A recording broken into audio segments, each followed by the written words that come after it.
Welcome to it, sports fans. It is the MKT Show. A little earlier today. Well, later and earlier. Yeah, later and earlier at the same time. Not a good thing. Thank you for joining us.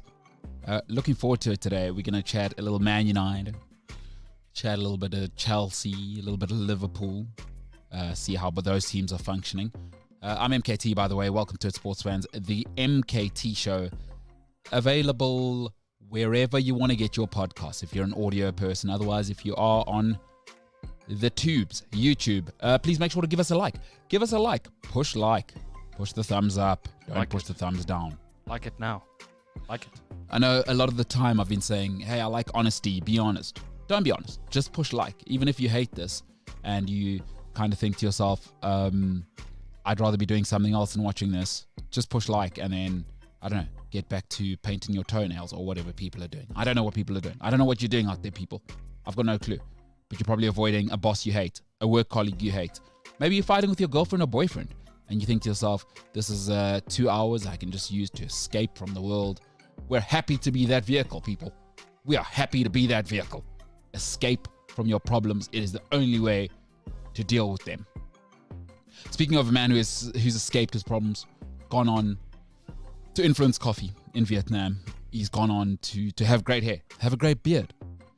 Still not confirmed whether he actually has a girlfriend or not, but apparently she lives in the middle of nowhere. One of three Ilsley brothers, James, Jimbo, Illingsley. What is happening, pal? Hi, I just realized I left my jacket in the hub in the frantic commotion of setting up for the show. That's fine. But outside of that, I'm great. I'm fine. I'm prepared to freeze for the next 2 hours. I couldn't be cozier, actually. I'm glad that you brought that up. It's probably the warmest I've ever been, if you want me to be honest. Okay, so then why do we have the aircon on? It's a test of character. You see, you failed because you complained. I think this morning should be a test of character.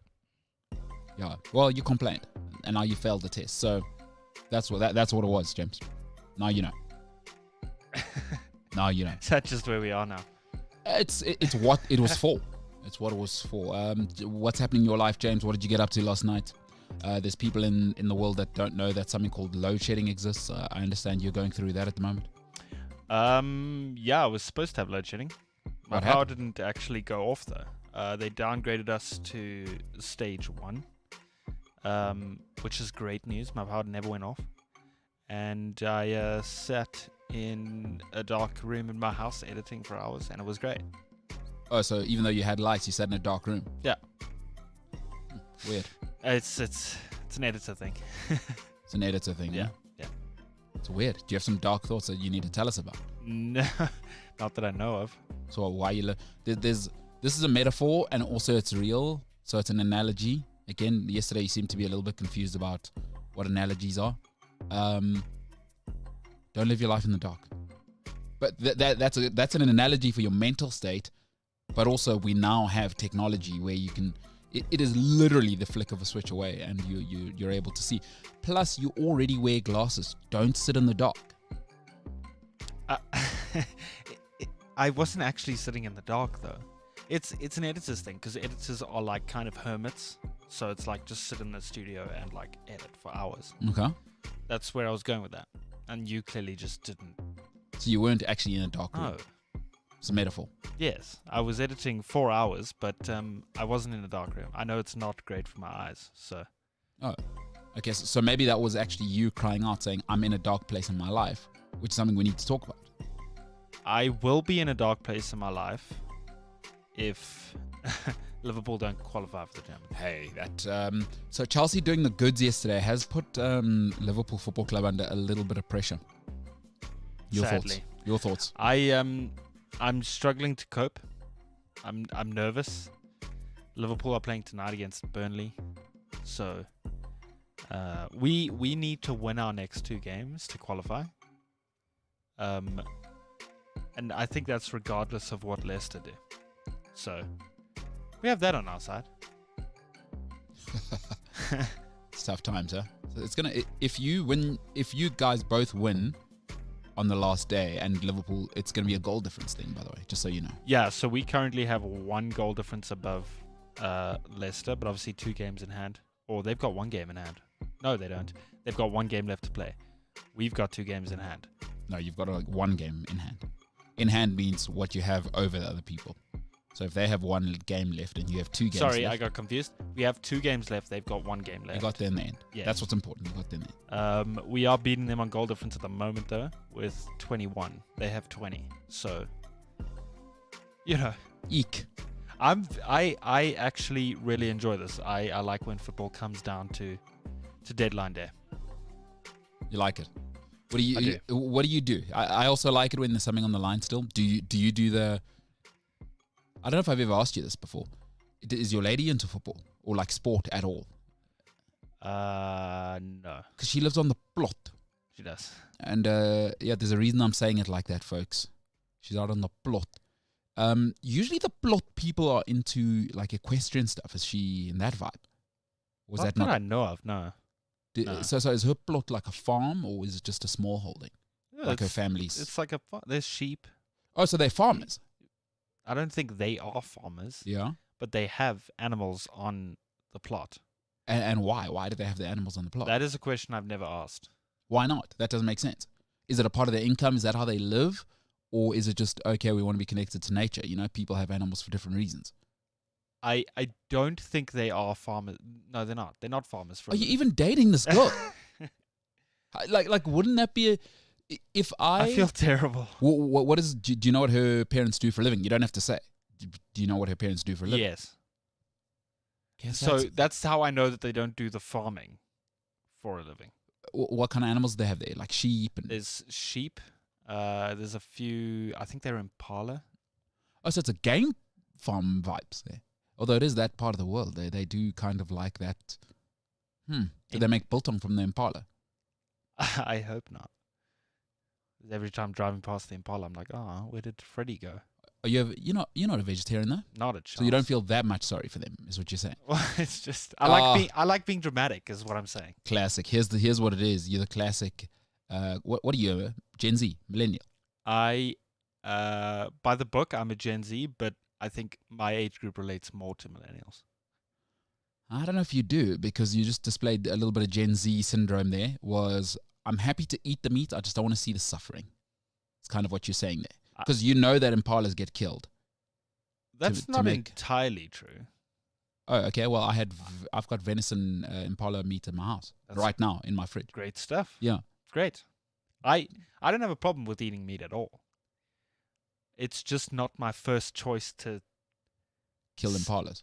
No, to see what it was and then see it on my plate. It's not my first choice. And there's a farm down in the Eastern Cape where my family stays. Mm-hmm. And when my brother and I were very, very young, I couldn't tell you the age, but it was below 10 at least. My mom's cousins were like, we're going to go slaughter some sheep. Yeah. And my mom was like, no, you boys shouldn't do that. Like, the older people, you guys go, you know what you're doing. The 2 youngins that are still in primary school and preschool, you're not allowed to. Cool. So us being us, my brother and I got on our bikes and rode to where they were doing the thing. Yeah. And we watched it happen, and it was pretty intense. Was it traumatic? I think at that age it kind of was, but I still eat meat, so. Yeah, that's tough for a 9-year-old. Having said that, my little niece already, she's 10 and she is already slaughtering chickens. So wow. Yeah. No, it's real life. People are out there. They live a different world. It's just things, huh? I'm okay with it. I'm cool with it. There is a brutality to my lifestyle. Yeah, like you can't just have the nice without that, right? Have you ever considered going vegan? Absolutely not. It's the Never. last thing I've never thought about vegans in my life. There's not one day where I've thought, I wonder what the vegans think today. There's not one day. Absolutely not. Love meat from a scientific point of view. Let's not go down this rabbit hole. But no, I've never thought of the word vegan unless it got brought up by someone else. I don't think I have either. Yeah, I've never thought, sure, what are those righteous douchebags up to? Yeah. And by the way, just below Catholic and religious, vegans, right? Vegans and CrossFit people. They think they are the third coming of Jesus Christ of Nazareth. Hey, CrossFit people, as in they have to tell you they do oh, CrossFit. but just everything about CrossFit now just changes your life, bro. Once you start CrossFit, changes everything. Changes everything. I'm They telling have you. to tell you. Bro, my hip flexors, everything's loose. I can actually grind now, bro. And actually, it's helped with other parts of my life because of the cross training. Sounds horrendous. No, it's a cult. Listen, it's kind of like running, but road runners are more likely to become the preachy type because ultra mountain running, which is what I love doing, like that's so. For those who don't know, an ultra is anything over 42 kilometers. So marathon, 42 Ks, anything over. Not sure how you find joy in that, but continue. Ultra mountain runners, because it's very much a lonely sport because there are very few people. I mean, I put in some big mileage on Sunday. You know, there are very few people who would ever even think of doing a race of the training I did on Sunday. All right, no big deal. 58 kilometers, James. No big deal. I mean, we don't have to bring it up. I did see it on Facebook. Still in the same shape it was the week before. Yeah, with a little extra though. Yeah, so, it's got a little 2 laps. Yeah, I had to do 2 laps. But there are very few people who would ever do that. So you don't get preachy because if I came to you, James, and told you I did 60 Ks on Saturday, how do you relate to that? Be like, good job. Yeah, you know, you can't even. I'm pretty sure. Or most people, because I used to be really passionate about talking to people about running, because I love it, right? I love it. It sets the cockles of my heart on fire. It warms them, James. I love running. It brings me great joy, especially ultra running. I think you should see someone about that. Warms the what of your heart? The cockles. Oh, you don't after kids. You never heard someone said it warms the cockles of my heart? I don't think so, no. What did they teach you at Saints? Give me a full day at St. Stephen's. So you'd arrive in about grade 10. Well, you'd come to English class, and what did they have to? They have you guys doing shapes? So we had chapel. Also at chapel at my school. I think Still learned English though. I think 4 times a week we had chapel. We had chapel 7 times a week. I'm giving you a day in the life of a Saints kid. Oh, sorry. Right. Sorry, second-rate school. Yeah. There you go. So you'd have your first lesson, which would be maths or whatever it is, and then you'd have chapel for an hour, and then, like, depending on the day, that would define what chapel it is. So Mondays, like, sports announcements. Fridays, like, awards. And then during the week, it's actual, like, church chapel. And then we'd have another 2 classes, break, 3 classes, break, 1 class, finished. So, and somehow in all of that, they did that for 5 years to you. I was at Saints since grade 5. Oh, wow. 7 years. So 7 years or from the beginning, grade 5. So that's 8 years. And they never taught you the cockles of my heart. It warms the cockles of my heart. So no books at Saints, clearly. I was actually really... You're not going to believe No, we've been here before. Okay, no, go ahead. I was good at English. That's what you say. You nearly got a distinction. I did. I was good at the film study, the poetry analysis stuff, like doing Hamlet, and all of that stuff. And then I think that whole nouns Hamlet thing. and pronouns and stuff took kind of like second. Rules. Yeah. So the whole thing of how it actually works to put sentences together. The English language took second place to that kind of stuff. To Hamlet and that kind of stuff. Exactly. No. Because I'm a creative. Dude, you know what it is, dude? I need to stop judging. Yes. Like, shout out to you, bro. You found your niche. I did. You're not gonna listen to rules. Plus, how old are those Oxford people? Dude. How old is Oxford anyway? Also, dude? What do they know? That's what I'm saying. Honestly. That's what I'm saying. Really? Get off my back. Ladies and gentlemen, James has never heard it warms the cockles of my heart. He hasn't. It warms the cockles of my heart. Listen, I have some feedback for you. Specifically for you. Karabo not joining us today. He's been exposed to somebody who may potentially have the Rona. So he's responsibly decided to stay at home with his pretty swag dreads. Good stuff, Karabo. Shout out to Karabo being considerate. How about that? He does care. He lied. He does care. Yeah, he lied. And I uploaded a YouTube video and evereverything about it. And he said, I don't care. He's just ruined everything. He's trying to act tough. Honestly. Maybe it's his tactic to try and get a girlfriend. You know what I mean? Because I don't know if your girlfriend's like this, James, but if you act aloof, maybe he thinks some girls are going to be like, oh, I can save him. You know what I mean? You ever met like some people like to save people. I'm aloof in general, so. Oh, maybe your girlfriend's. Maybe that's what's happening in your.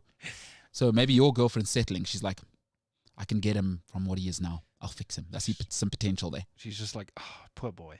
Yeah. He just needs help, and then pats me on the head. That's what I mean. Yeah.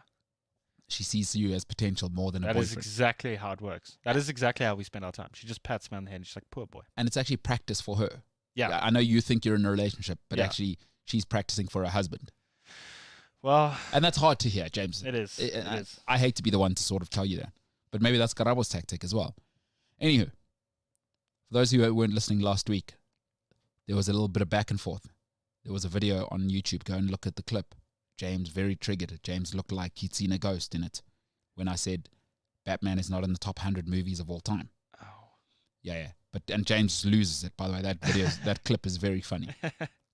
Anyway, some feedback from somebody who's given James feedback before, and he didn't like the feedback before. Oh, no, I don't like this. And this feedback was for both of you, but there's no Karabo here. Okay, so I'm taking the brunt of it, is what you're saying. Smart, international lawyer. Okay. She is returned. Hit me with it.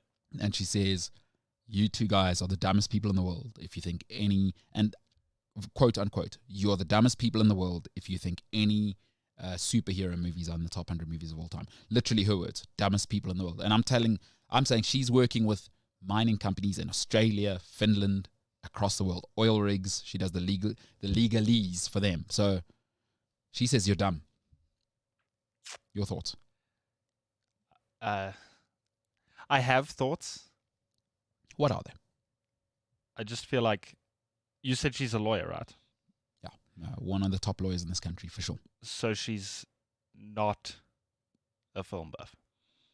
No, very much a film buff. She's very much a filmy and goes to like Cannes and all these big festivals as a part of her travel. Very much loves it.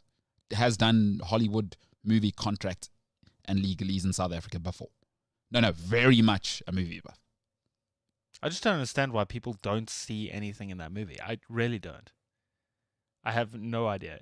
I'm not saying it is the greatest movie of all time. You and Karabo did kind of say that. No, but we didn't, though. You did kind of say that. Remember when you guys said it? No, but we didn't, though. Okay. What did you say? All right, here's your... ladies and gentlemen, James Illingsley to explain himself. Thanks for the introduction. I don't remember saying that. As far as I know, I said it is one of the best movies I've ever seen, and it's incredibly underrated. And on my list of top movies, it is like close to the top. Which one? You know there were three under Nolan. The one with the Joker, the Dark Knight. Okay.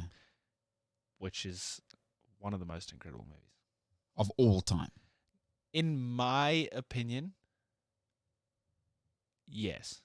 But not in the opinion of a lot of people because it's a superhero movie. No, also... okay. No, fair enough. So when you see Meryl Streep acting and you see Christian Bale acting, do you not think, oh, wow, these people are from two different planets? Like Meryl Streep, different level. Christian Bale, just a guy who never smiles. I'm Batman. Or do you just... What is happening in your mind when you're seeing... You ever seen... So, okay. I'm guessing you haven't seen Sophie's Choice. Let me tell you the reason why. Go ahead. It has nothing to do with the acting. Okay. The only good acting in that movie is Heath Ledger. Everyone knows that. Okay. But it's more about the creation of the film, how it was shot, and what it says to an audience that's watching it. I haven't looked much into the acting of that movie. So it spoke to you. The movie spoke to you. The theme spoke to you. Overcoming adversity. It was just very intriguing to me is what it was. Good over evil. I think any movie that leaves you walking away and thinking. Oh, like Craig David. I'm walking away. From the So now, okay, So any movie that leaves you, If you can walk away from a movie and you're still thinking about it, mm-hmm. I think that's a good movie. Not you're still thinking about like, oh, that explosion was so cool when the car ramped the trailer, and that was like, if you're still thinking about a specific theme exploration within the film, that's a good movie. Batman. I'm Batman. All right. No, that's cool, dude. It's cool. It's cool. But each to their own. And I like Nolan. I like Christian Bale, by the way. I thought they did a good job with that. They brought a nice darkness to it. I thought Christian Bale's intensity is good as Batman. Way better than that train wreck that is Ben Affleck. Worst Batman ever? Who, Ben Affleck? Yeah. Probably. The worst superhero ever, because he's done, what was the other one he did? The blind superhero? Remember he did that Daredevil. one? He was Daredevil. How bad was that? Oh, dude. How bad was Daredevil? I mean, by the way, you are still on a sports show, but now that we're here, this is the MKT show. If you are listening, we're about 20 minutes in, and now we're into it. Ben Affleck. Oh, dude. You've never seen Geely? No. Oh, so there's a lady called Jennifer Lopez. I don't know if you know who that is because you're like 15 years old. How do I not know who that is? Because Jennifer Lopez was big 20 years ago. She was one of the Fly Girls. Is she still like a thing now? Yes. Okay, well, I don't know this. Have you seen Sophie's Choice? No. One of the best movies of all time, so don't get cocky with me. Meryl Streep, all time. Sophie's Choice, watch it.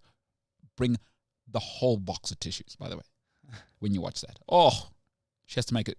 There's a choice she has to make in the movie. Oh, that's why it's called But get out of here. Sophie's Choice. Meryl Streep, all time. No, honestly, James. 2-ply tissues and ice cream. I'd imagine you do the blanket and ice cream thing. I'd imagine. I do. Yeah. So just get all the double choc ice cream you can get. Double ply tissues. Like buy a brand new box. You're going to be crying from around minute 5. Oh. Sophie's Choice. To people at home, if you've seen Sophie's Choice, I mean, just email us, sport@cliffcentral.com. Your thoughts on Meryl Streep. I think she's one of the greatest actors of all time. Her, Judi Dench. And I mean, all time, of course, Daniel Day-Lewis. But okay, that's quite a lineup. Oh, Judi Dench, all timer. Daniel Day-Lewis, Meryl Streep, and Judi Dench. Nobody should be compared to Daniel Day-Lewis. To be clear, he is on his own. He is the Leo Messi of acting. No, but that's what I'm saying. That's quite a lineup. Yeah, no, it is. Judi Dench, Meryl Streep. Man, she's so good. She was so good as Cruella de Vil, by the way. Who, Meryl Streep? Meryl Streep was not. Oh no, she was Cruella de Vil as 101 Dalmatians. You ever see her? I'm sure she was. Yeah, Cruella. no, she was. She was. Yeah, did you see it? Wait, let me look at a picture of her. It's with the unbearable Anne Hathaway, I think is the. Yes, I've seen it. Yeah, it is. But Meryl Streep as Cruella de Vil, just brilliant as well. She's unique in the sense that she can pull off a lot of the roles that are given to her, and she's not just typecasted.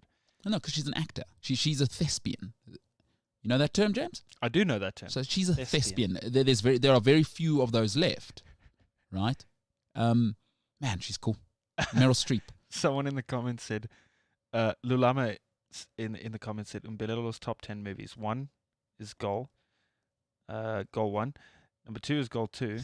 Number 3 is Goal 3. Yeah. Number 4 is Pride and Prejudice. And number 5 is Spud. Pride and... no. Hate Spud purely because it's a Michael House film. I knew you would. Pride and Prejudice is a good one. Look at you thinking about it. You're like, oh, that was such a good movie. No. Good. Actually read the book. But not a good film because they ruined it by casting... Who's the lady with the long jaw? What's her name again? You know who I'm talking about. British. She's the lead actor, dude. She's in... see, now I'm blank. The long jaw. Yeah, the long jaw lady. You'll know when you see it. Or when you type in Pride and Prejudice, comes up with the book. Now you have to add cast and movie. Yeah, but the book is... Keira Knightley. That's her. Look, long jaw lady, decent actress, but ruined the movie. She is not supposed to be that role. Is she the lead lady? Huh? She is. Is it one of those like... She's actually, in terms of those timepieces, she's kind of been typecast. She does a lot of those. She used to. There was a time. Yes, She did a lot of those, yeah. So Pride and Prejudice. Listen, who said that comment? That was from Lulama. Say his surname. If it's the Lulama I'm thinking about, James, I want you to give his surname a crack. I was going to give his surname a crack. Give it a crack, James. Baka. Yeah, okay. Was I close? It could have been worse, yeah. No, you're in the ballpark. It's with click or no click? Baka. Baka. No. It's got to come. I'm clicking into. Oh, and then he says number 6 is Power Rangers, 7 is Shaka. Henry Clele, great actor. Number 8, 101 Dalmatians. Number 9, Lion King. 101 Dalmatians, definitely in the top 100 because, again, Meryl Streep. And what is the last one? Number 10 is The Devil Wears Prada. That is Meryl Streep again. So I have seen it and I do like it. Is that accurate to your top 10 list? It is not accurate, but that is, Lulama. I do like Meryl Streep. Listen, I'm not here to lie. I'm biased. She's phenomenal, brilliant, and one of the last few thespians. I mean, you look at her, you look at Day-Lewis, you're looking at Christopher Waltz, who's magnificent in everything he's in. A little bit typecast, but he's been in some brilliant stuff. Besides once he got the German accent, he's Austrian, I think. But once you got the German accent, they cast you as you're either a Nazi or you're a Bond villain, right? Yeah, you're the bad guy. Yeah, there is no good way. They never put dude from New York as the bad guy in anything. Because dude from New York is Spider-Man. Having said that, do you want to know what one of the most overrated films is? Please don't hurt my feelings with this. And listen, I don't believe in underrated, overrated. Overrated, all it is a failure in presentation. I've always said that. All right. There is no such thing as underrated. You've failed in presenting yourself, as far as I'm concerned. The Departed is one of the most overrated films since cameras were invented. You ever seen The Departed? Checking. By the way, you're still on a sports show. We're getting there. We may or may not get to sports today. We will. Oh, with good old Matt Damon. Matt Damon, Leonardo DiCaprio. Jack Nicholson, Mark Wahlberg. Jack Nicholson house. I have seen this. I thought it was... Yeah, no good. No good. Steven Spielberg, also overrated guy, did 1 or 2 good films. Gets far too much clout. Spielberg, no. What do you think of Michael Bay? I'm pretty sure I've told you I met him. I once sat in his set on set. So I don't know if do you know this about Michael Bay? You're in the movie. So whenever he sets up a film, he sets up another cinema, like a cinema-sized thing, on the set. He's one of the only, from what I've read, and I met him. It was quite cool to meet him. Cool guy, very funny guy, actually. And we sat in a film where he watches it in a cinema immediately. He doesn't wait for editors or anyone to get involved. Sits in the cinema, and he was watching it on screen. I think he ruined Transformers, is what I think. So, not a fan. I'm not big on explosions. Do you know what I don't like? That's happened. That's crept into society. Theft, crime. Sure. Murder. Whoa, you're from the northern suburbs. Crime. Sorry. Crime. I'm a victim of crime. Hi, Karen, where are you? You won't believe it. I just got robbed at the traffic light. What's wrong in this country and the crime?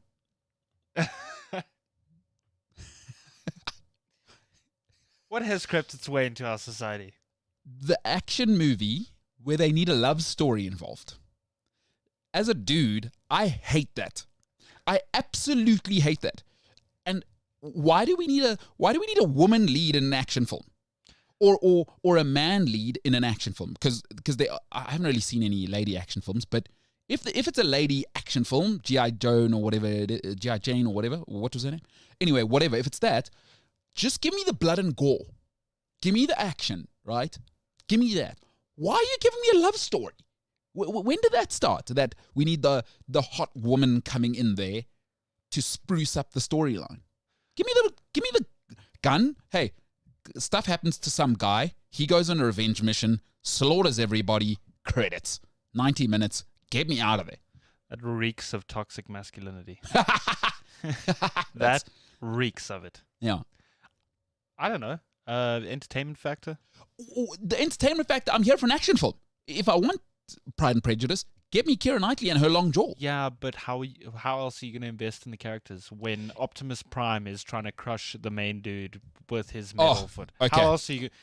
How else are you going to I'm invest so in glad you characters? brought Transformers up because you don't know what you've just done there. That is the perfect example of, you know, who should have been the actors?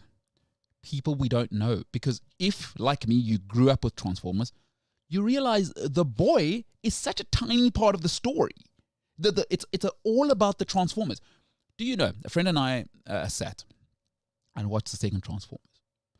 It takes you 47 minutes in the second Transformers to see the first Transformer on screen. 47 minutes. I'll never forget this. What are we doing there? You don't need a love story in an action film. It does not add any texture to it. It's very clear why I'm coming here.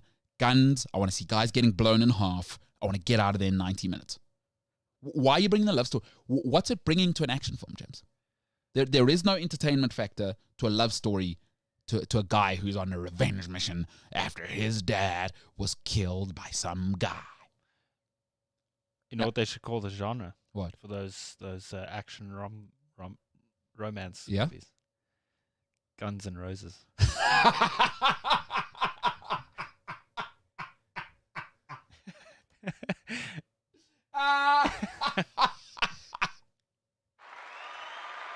I gave myself a round of applause. Guns and Roses, you say? Guns and Roses. No, very good. All right, Jimbo. Well, those are my thoughts. You know? I get you. Let's do some sport before the whole hour passes and we haven't done any sport. Should we let's, before we get into Man United, talk to me about last night, right? We talked a little bit about it. We did. So Chelsea have won now. Correct. Liverpool are in a bit of a sitch, huh? So, because of last night's result, that means that Liverpool's qualification is in our hands. How do you feel about them? So, if we don't make it, it's our fault. Nervous. Scared. I said to someone this morning, though, I think it's the first time this season or over the last couple of weeks that I've seen that hungry Liverpool that was the whole of last season. Over the last couple of weeks, it's the first time I've seen that the entire season from Liverpool. So, and I mean, when Liverpool's hungry, that team can go, dude, so far. A team can win so much silverware when it's hungry and when it wants to. So, I believe we can do it. We've got the players. We are having, we do have a couple more injuries again. But I believe in us, you know? R. Kelly said he believes he can fly. And then he got arrested. Are you comparing Liverpool to R. Kelly or me to R. Kelly? Well, you just said you believe. I do believe.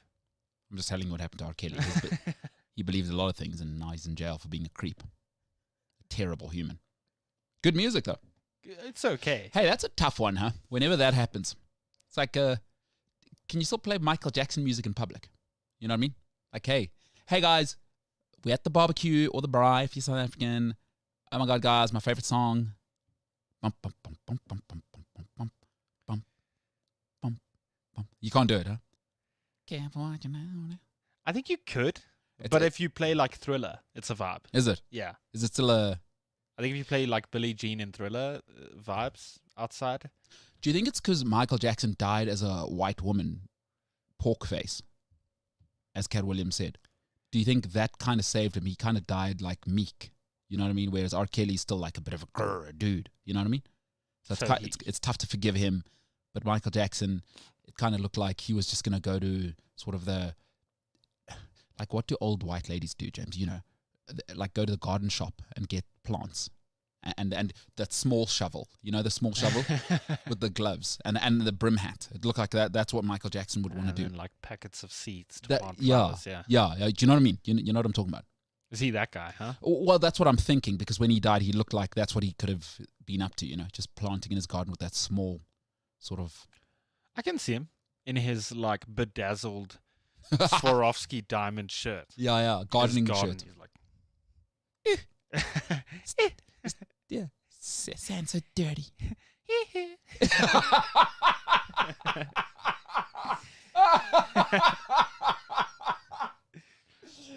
Oh man, so that's Michael Jackson gardening. That's awesome. That Sure. is awesome. That went somewhere, huh? That is amazing. Yeah, so listen, football hotting up, it's always great when it goes on to the last day.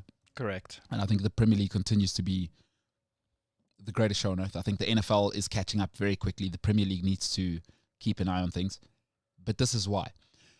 And I'd say, just before we get into it, I've been talking a long time about something that the Premier League's missing and what I think they can improve on. I think something that's come to my mind that the NFL understands better than anybody else on earth, that the Premier League still forget. And I think this is where the culture clashes with the fans, right? I was just thinking about this last night. The Premier League must realize something, and football at large, and sport, commercial sport. You're a TV show. Stop. Yes. You're not a sport anymore, because you're not a. We must discern from recreation and sport.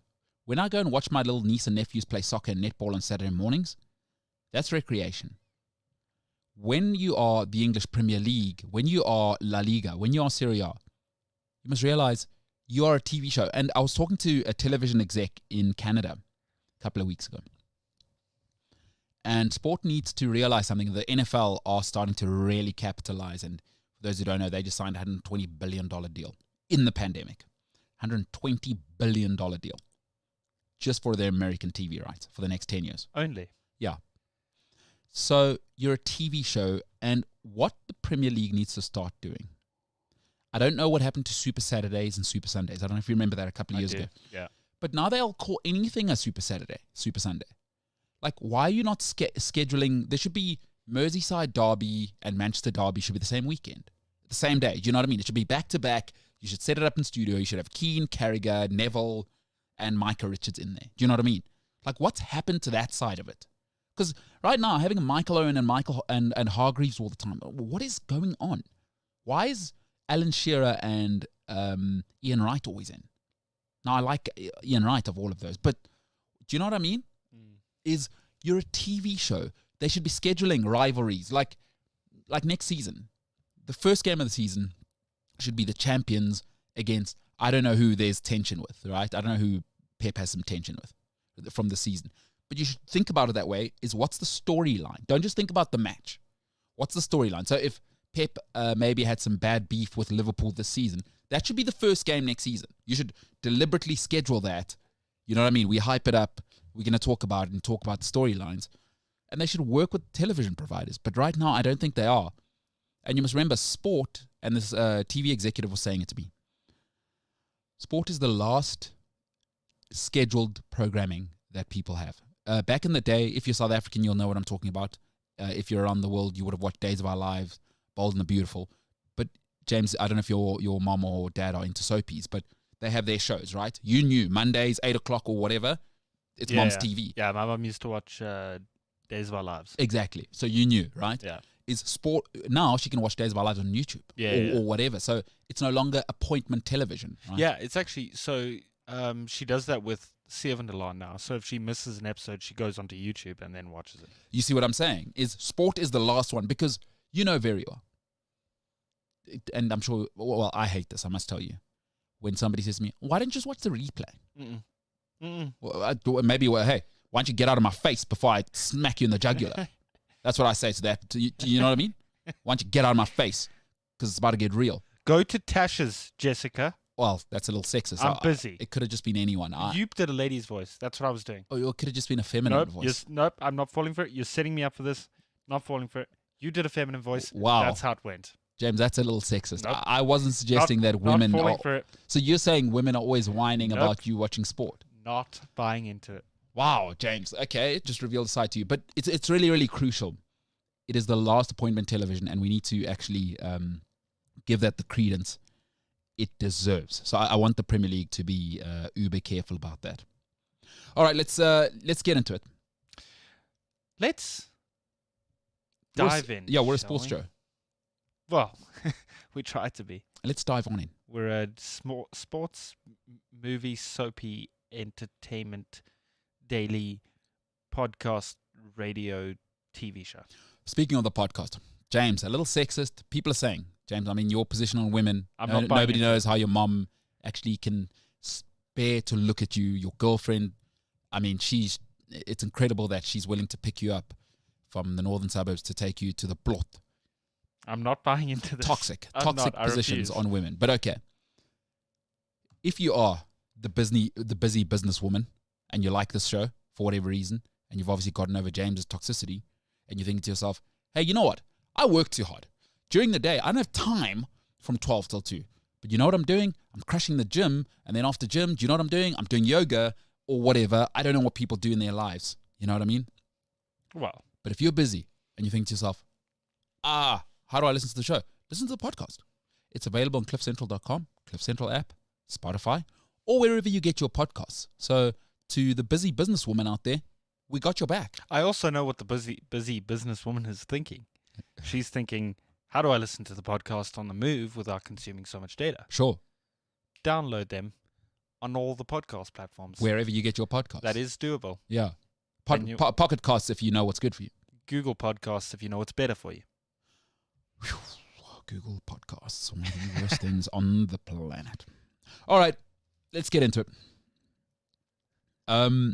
United confirmed a second place last night, Manchester United. Congratulations to them. But let's be realistic. City have taken their foot off the gas. And if Man United want to challenge next season, because the presumption in life is this: what got you here will get you where you need to go. I've got some bad news for you. That ain't how it works. Because nobody gets married to get divorced. Otherwise, there'd be no divorces, right? Is if you loved your partner in the beginning, 15 years later, you'd still love them. But it's not how it works. Every single year in business, in life, you must be willing, like the proverbial snake, be willing to shed your skin. What are Man United famous for? If you go and read Rio Ferdinand's book, you go and read Roy Keane's book, they all say, as soon as it was done, Fergie's books, Fergie says he loved this team because as soon as they were done, he'd have Giggs, Ferdinand, Vidic in his office. The champagne is not even dry in the dressing room. And the players are saying, who are we signing next? And they've just won a league title. So if Man United fans think what they've got now is good enough, you're having a laugh. You know that. I know that. So I'm going to tell you 5 areas where I think Man United need to improve if they want to compete. I don't think they'll compete next season, but if they want to compete, it's as simple as this. So let's have a look at the different departments of the team right now. Goalkeepers. You've got De Gea and Henderson. Now, let's be honest. Folks, sport is a what have you done for me lately business. It's exactly like relationships. I don't care if you were good to me 10 years ago. What have you done for me lately? And I've been watching David De Gea for 2 years. Right? And you've been watching David De Gea for 2 years. I'm sorry, he's a B, C+ keeper at best. And you've seen with Henderson, you don't really know what you've got there. And you know my policy on short keepers. I don't like Henderson because he's under 193. And I don't like the feet. It's just another De Gea without the height. He's De Gea with a British passport. So I'm not sure that Man United are that solid at keeper. Here's the problem. You've overpaid both. You gave Henderson that deal, otherwise he was going to leave this season. But he's overpaid. It's been clear. Look at the mistakes he's making. Folks, if you want to be at the top end, you can see now. You can see where Mendy is with the ball skills playing out from the back. And he's not even close to Edison. And I don't even like Edison, but Edison is basically like having a defensive midfielder at keeper. That's a whole nother level. I'm sorry, but Mendy's better than De Gea and Henderson. And I'm not just saying that as a Chelsea fan. I'm saying, we can actually play football from the back. So I don't know if you're sorted there. I would say in that department, Man United at best are a C. At best are a C in the keeper position. And by the way, if you're looking to ever mess up your life and business, pay great money to mediocre. Because both Henderson and De Gea right now, forget about what De Gea's done in the first 5 years of his career. By the way, David De Gea only has 1 Premier League title. People treat him like he's Edwin van der Sar. People treat him like he's Edwin van der Sar. He is not. He's only been in one league-winning team. So he's not all-time great. He's not Schmeichel.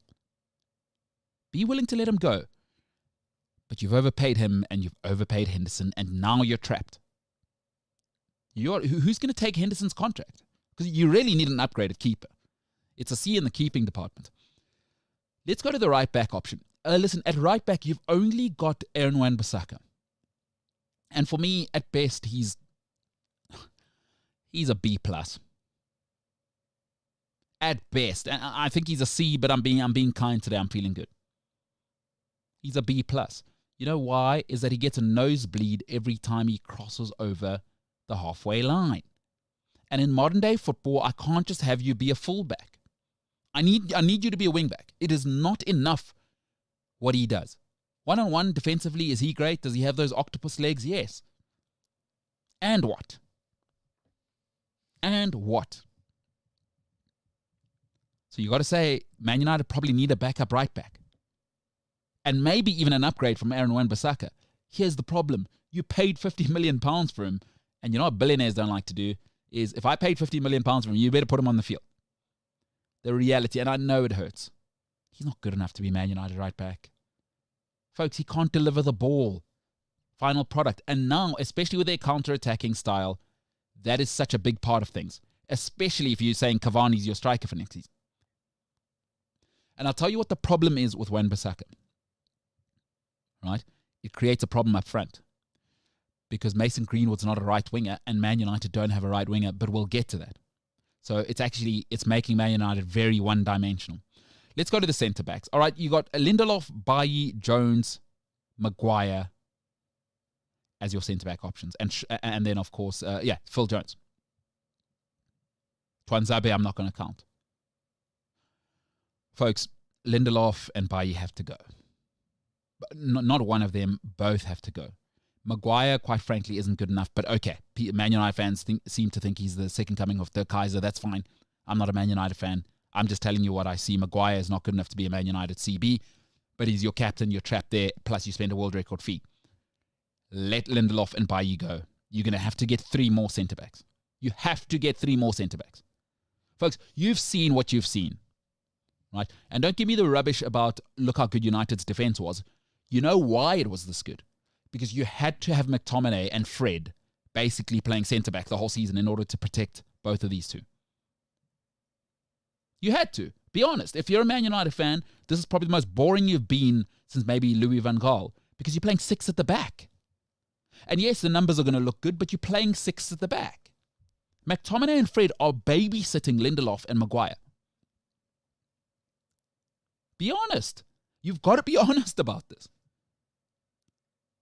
If you don't have Bruno Fernandes this season, it is a completely different season for Manchester United. Just be honest. The centre-back situation is not good enough. I give that room a C. You must get at least 2 upgrades. And the problem is, I don't know if you can get rid of Lindelof and Bailly if you want to compete with Man City. They've got Laporte on the bench. Laporte walks into the Man United team. It's not even a contest. Defensive midfield, McTominay and Fred. You spent £50 million on Fred. I like Fred. I do. I like him. He's got an industry. But if you want to win the Premier League and he's going to compete with Fernandinho and Rodri and Conte, sorry, that ain't it. And Matic is your other option. Sorry, that ain't it. It'll be a proper season next season. And you're not going to be playing you might be playing Europa League again, who knows? But now you're going to be playing 3 times a week. Matic ain't it. And Fred ain't it. Not if you want to win. If you're happy being 2nd, 3rd, 4th, 5th, cool. Matic is done. Those legs are finished. McTominay, and Fred, 50 million down the drain. Fred's a rotation player. He shouldn't be starting at Manchester United. Not the Manchester United I know. I'll give that room a C.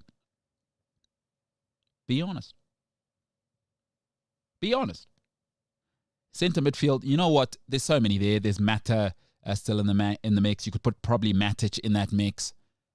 But ultimately, in the centre midfield room, all you need to worry about is Bruno. Get rid of Pogba. It's done now. You've seen 6 years of mediocrity. You can't be 28 and still talking to me about, hey, we can all see the talent. Talent does one thing. It gets you fired. Stop with the talent thing. Like, I don't know why people want Paul Pogba, give him this long leash, right? I don't know what it is. Cool, he's charming, he's fun, and I love his personality.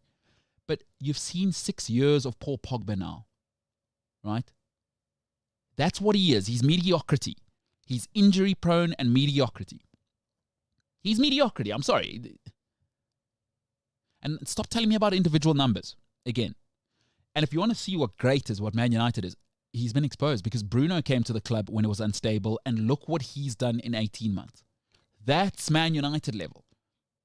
You can't still be at 28 be talking about, I think Pogba's 27 turning 28 soon. You can't still be talking about his potential at 28. Come on, guys. Listen, I give that area an A purely because Bruno's there. And that is he is a quintessential Man United player. His ability and his heart match one another. He's got the Roy Keane vibes. I don't even count Van der Beek in that. Because I don't know if he's loved. I don't know if he's got the character to be a Man United player. And then we go up front. I'll start on the right. Here's the problem with having Aaron Wan-Bissaka. So it's an A for the midfield. The problem with having Wan-Bissaka is that up front you're stifling Mason Greenwood. Because what you really need to do is you have to play Daniel James. Man United still have not solved the David Beckham problem. You don't have a right wing. So what it does is everything is funneled into the middle. Right? It's why Man United can only score goals on the counter-attack. There is no right winger because Aaron Wan-Bissaka might as well not be there when he crosses the halfway line. It'll be better to have my dead grandma from, she died 21 years ago. Because he can't deliver the ball. So what it does is it makes Man United one-dimensional. You have to go down the left because Luke Shaw can deliver. Right? So all of United's attacks are on the left. All of United's attacks are on the left, the constructed stuff. So that's a problem.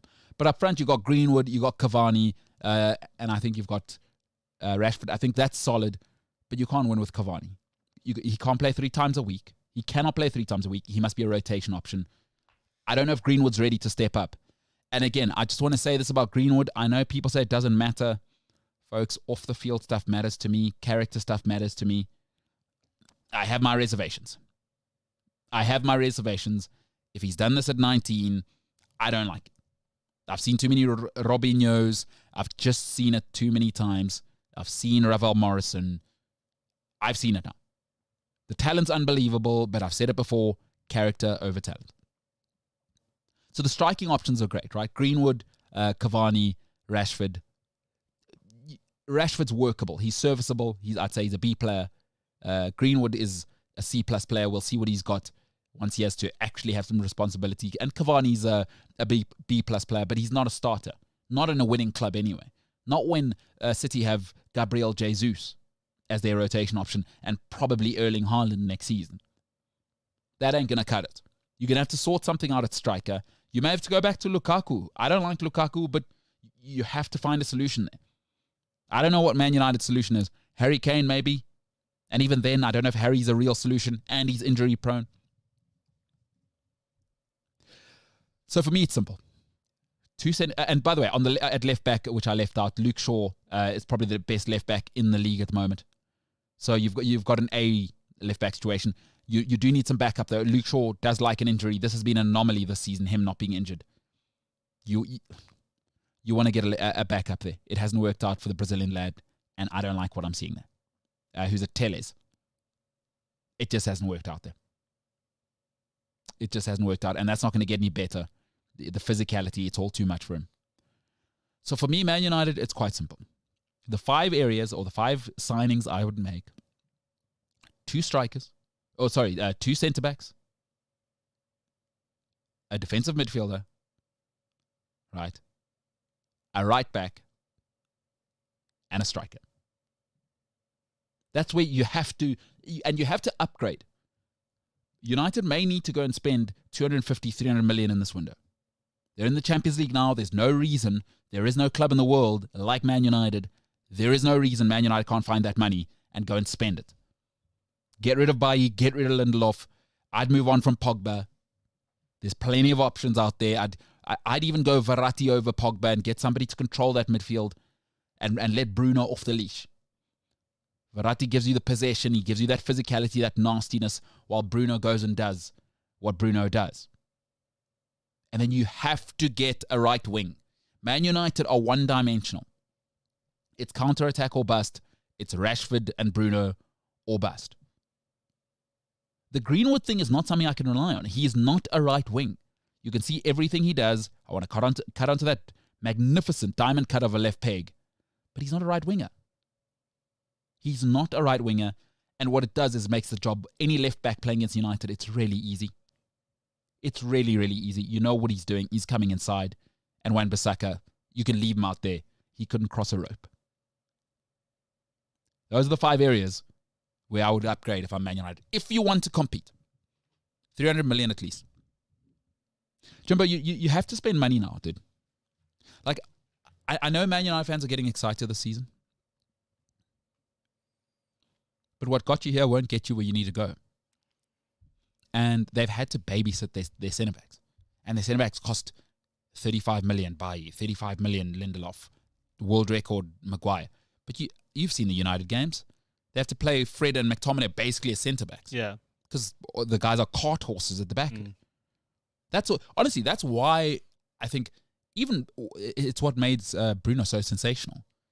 Is he's really playing with a handbrake on. Because he has to go get the ball from McTominay. Like, you guys are so deep. I've got to come all the way here, and I'm still getting on the end of things. It's been phenomenal from Bruno.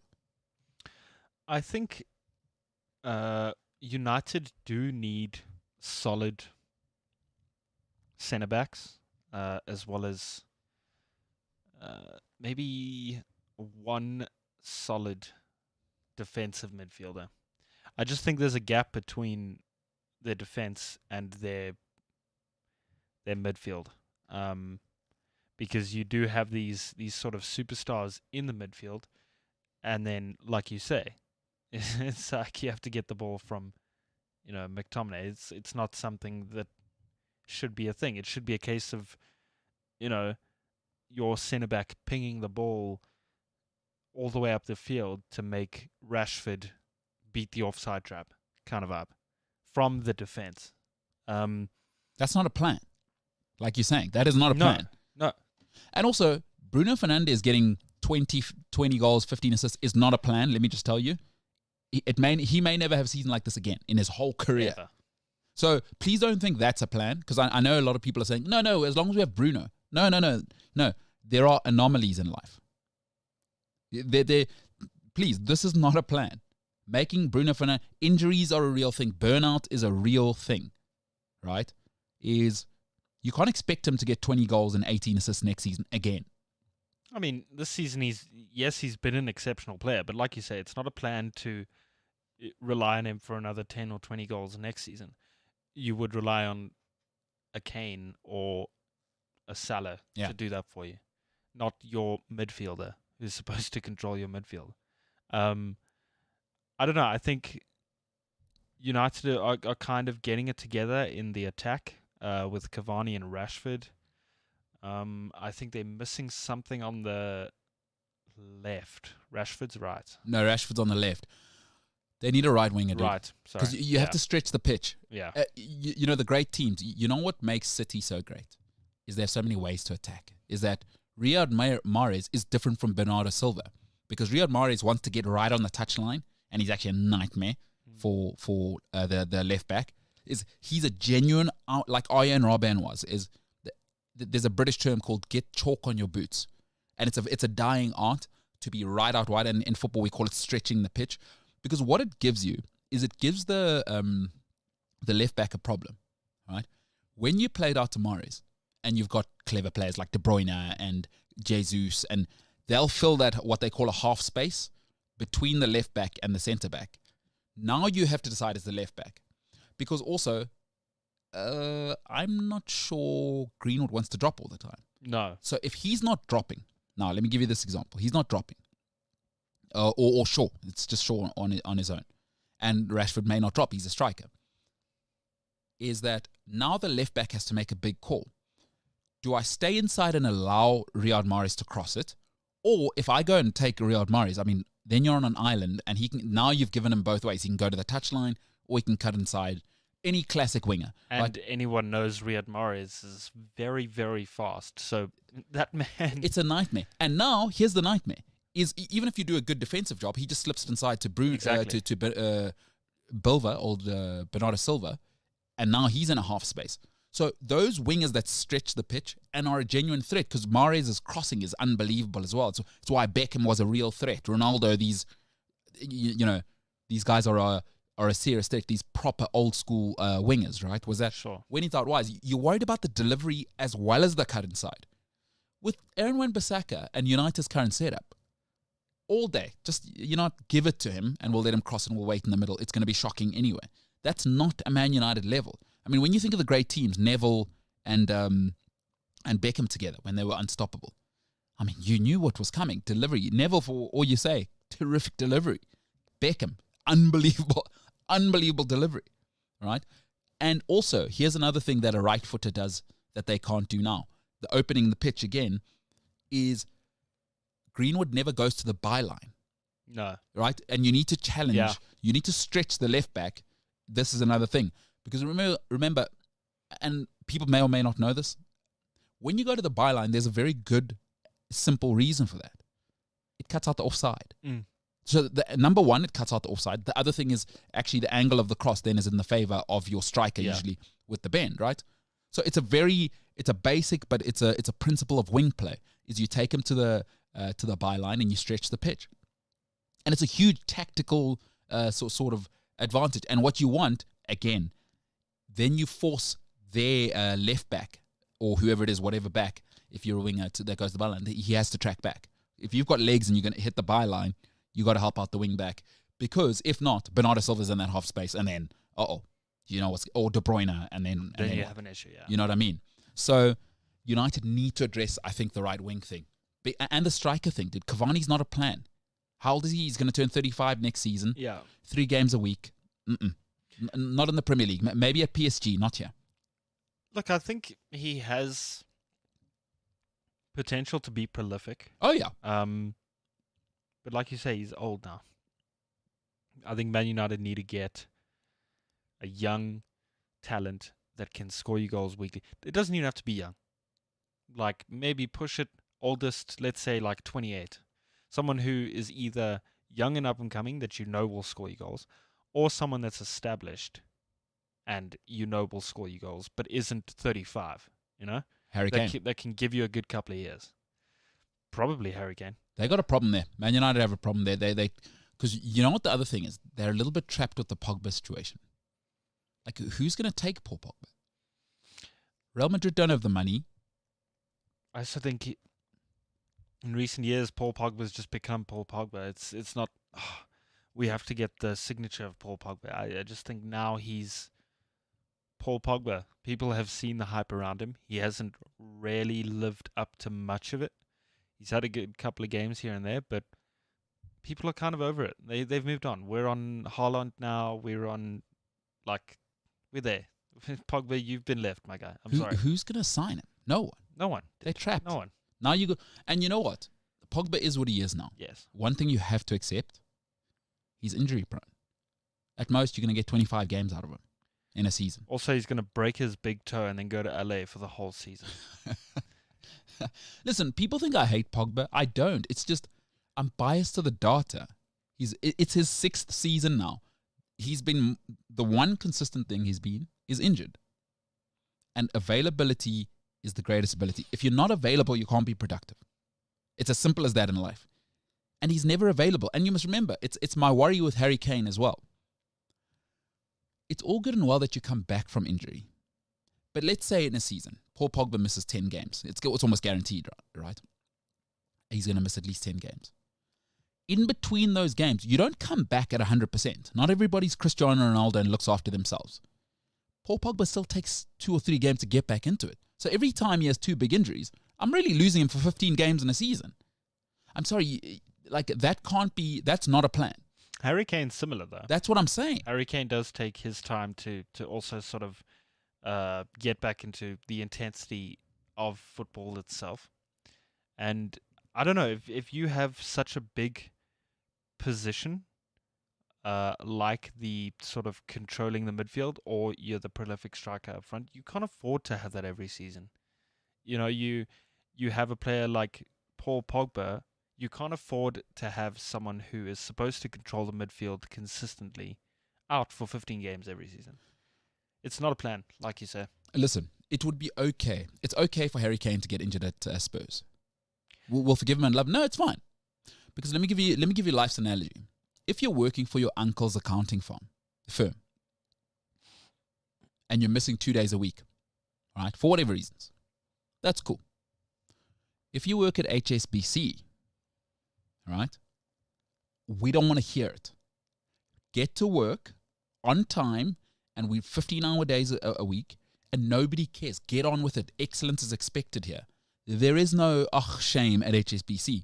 And Man United, the HSBC of England, is the Paul Pogba thing of his injuries. Why are people giving him this leeway? I don't understand it. This is Manchester United. If you can't play at Man United, get him the hell out. I'm sorry, like, he is not productive. I don't know where people are seeing this is, and it's really bad that Bruno came along when he did, because it's exposed what productive at Man United levels is.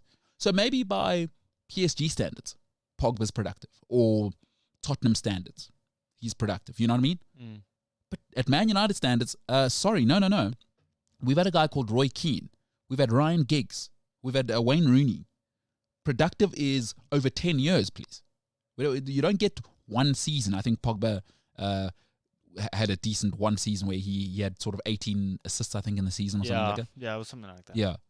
I just think, because I've been thinking about this whole Paul Pogba thing, I think it shows how much of an influence Fergie had on Manchester United as a whole.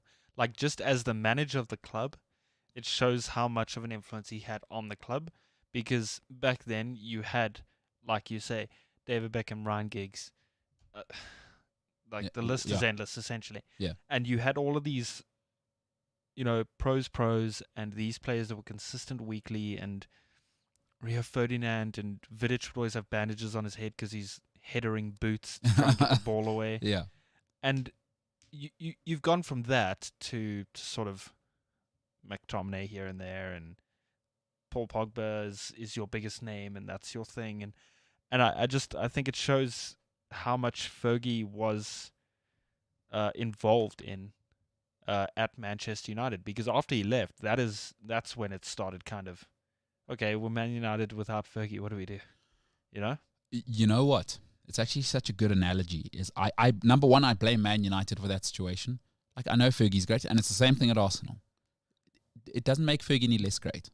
You should have been ready to move on. Because Fergie, from everything that I've read, he was actually going to retire the season before. But I don't know if you remember the game, Real Madrid beat them in the semi-final. Yeah. And then also he lost the league, and he said, I'm not going out a loser.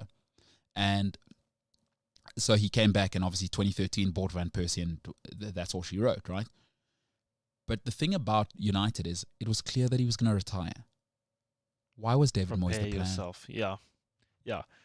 And listen, as Man United, as great as Fergie is, Man United are bigger than Fergie.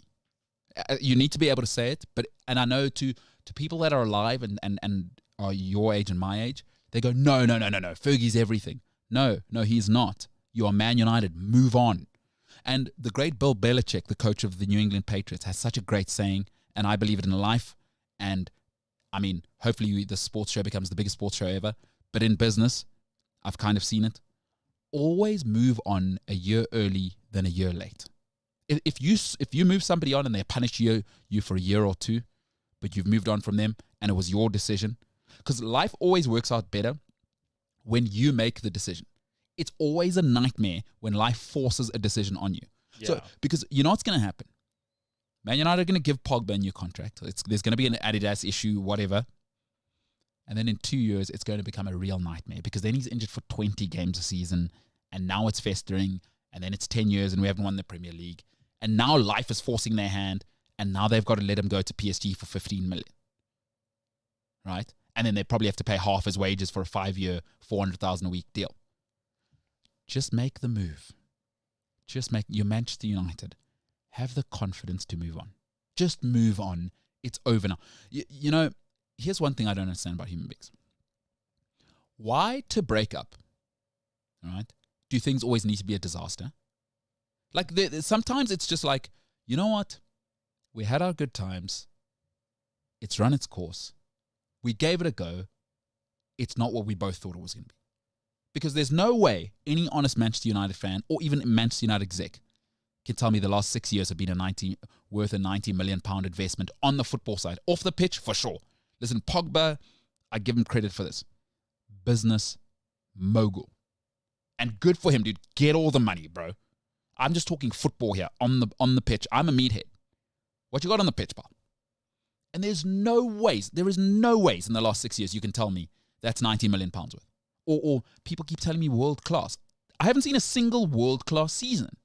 Just give me one example statistically of world class. Give me anything that suggests that Paul Pogba's world class on performance. Stop telling me about his potential. Guys, the World Cup was not about Pogba. I even forgot Pogba was in the team, by the way. Matuidi, Sissoko, N'Golo Kante, Griezmann, Mbappe. Oh, he was in the shadows, bro. Giroud, Varane was huge in that tournament. What was that other dude's name? Rabiot? No? Yeah, well, I mean, but he's a problem child, yeah. A good player, but no, problem child. But still, just you know, that whole Pogba. I even forgot. Honestly, I forgot that Pogba was in that France team. But that's when he functions best. When he's a backup singer. He's like, I get the marketing, but guys, I've seen the example now. You know when his best years were actually in football? Juventus. Yeah. But then you're hiding Marchisio, generational guy. Pirlo, generational. Vidal, Chiellini, Bonucci, and I mean, Italy's greatest goalkeeper of all time, Buffon. These are the monsters you're hiding behind, and you just get to do the fun stuff. Now at Man United, he has to do the dirty stuff because you know what Paul Pogba doesn't want to be? The guy going in the dressing room and getting guys G'd up. You might do it on Instagram, you might do it but there's actually conversations you have to have with guys in the dressing room over a 38-game season that will not make social media. That's where Roy Keane, Vidic, Henderson, Gerrard, that's where they separate themselves. It's not about ability. Ability is everywhere. It's when you 3-0 down against AC Milan at Istanbul. In a cup final. There is nobody else on planet Earth, I'm convinced, who could have done what he did there. No. Maldini, that's what you need. And it's not about the level of play. At that level, it's a given. You're a quality player. But it's not enough to have talent. It's not. It is not enough. And if you're still in the Paul Pogba camp, I'm confused. Or if you're still in the Paul Pogba is world-class camp, I'd like to see some data and evidence. Yeah, same. Because we got 6 years now, right, Jimbo? Like it's not like I'm saying, oh, it's been 2 bad years. Oh, this Pogba. And I don't think it's a hot take anymore to say Pogba's just another guy, dude. I think like give me Madison. I would take James. Give me Madison over because Paul I've Pogba. seen some production for 2 years. Now this last big injury, the hip injury, worries me, and he's got some stuff off the field. By the way, Madison. I don't think he's making the England team, and he had some more stuff that's come out. He's definitely not going to make the England squad. I don't know if you saw, he had another COVID party. So did Kyle Walker. Yeah, that was with the Instagram models. Yeah. Listen, but Kyle Walker's a generational, by English standards, generational. He'll be in the team. He's for sure. No, he's next level, and I'm not sure he's world class, but he's proper. Yeah. Madison's gonna. But honestly, I'd rather have Madison. You know what I think it is, and you made a great point. So, in the media industry. So for anyone who doesn't understand, in the media industry, you essentially have to be multi-skilled. You can learn, or you can. So for me, I started out just video editing. Had some like graphic design-ish experience, but nothing major. I saw myself as a video editor. But in the media industry, you have to not just be the crazy talented video editor, you also have to be able to do graphic design from start to finish. You have to know the fundamentals of design. You have to know how to use a camera. You have to know how to set up a studio. Mm-hmm. So I think football is kind of becoming the same thing. Talent isn't enough on the field anymore for you to make a name for yourself. I think talent, obviously, is definitely a big part. For sure. But, if you want to set yourself apart from, the rest and be the sort of Steven Gerrard or the Roy Keane, you have to know how to manage everything outside of having a ball at your feet.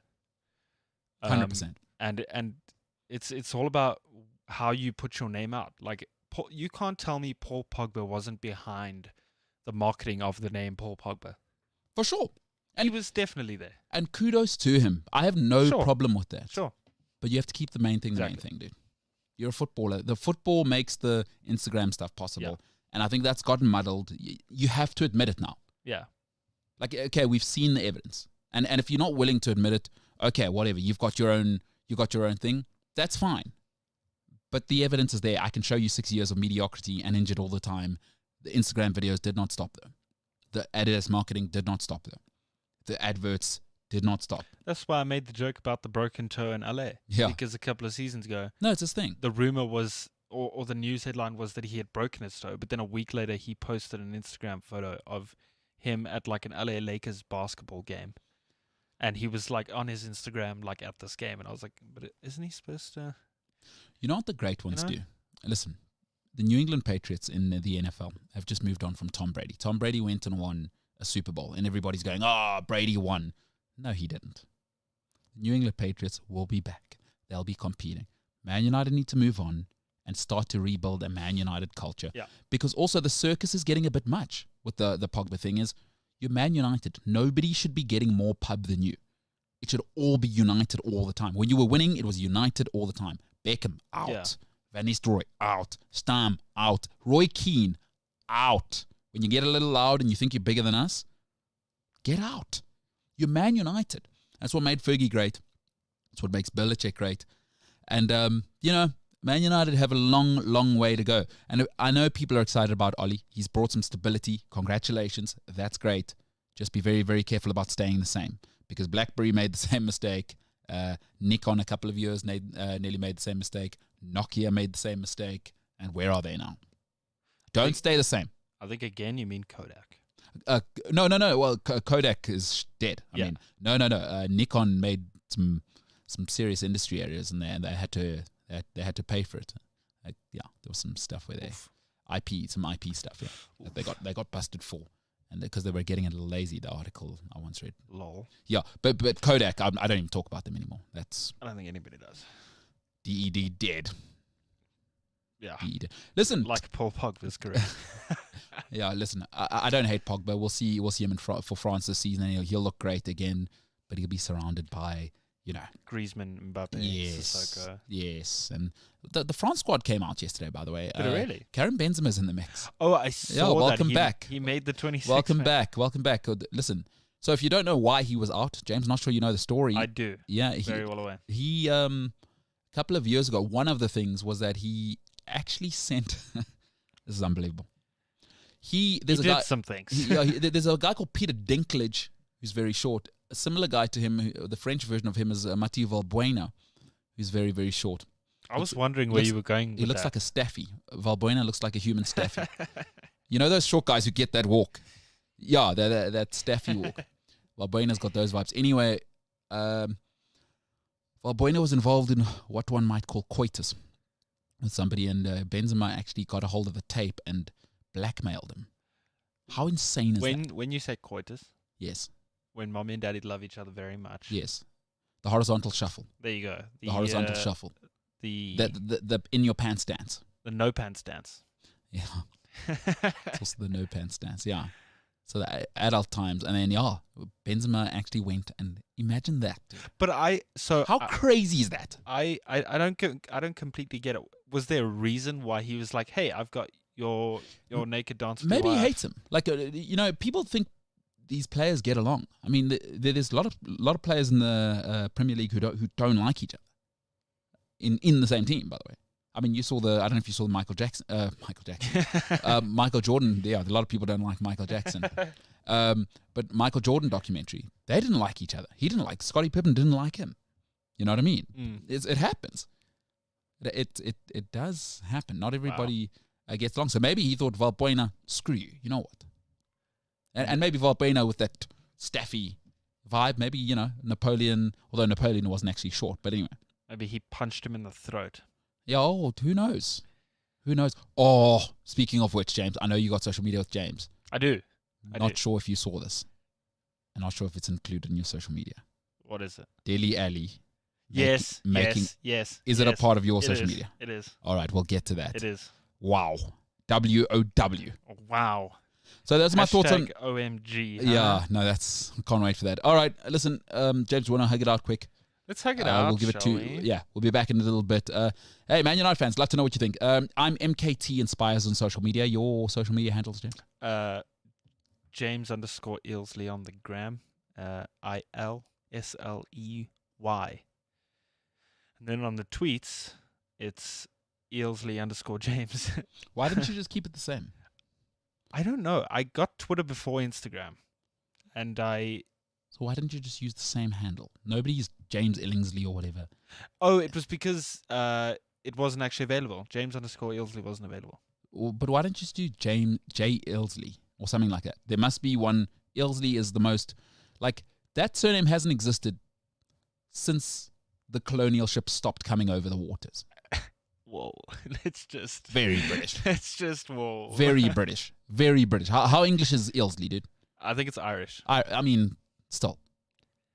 My grandfather's from Newcastle. My grandmother's from Newcastle. Grandfather's from Reading.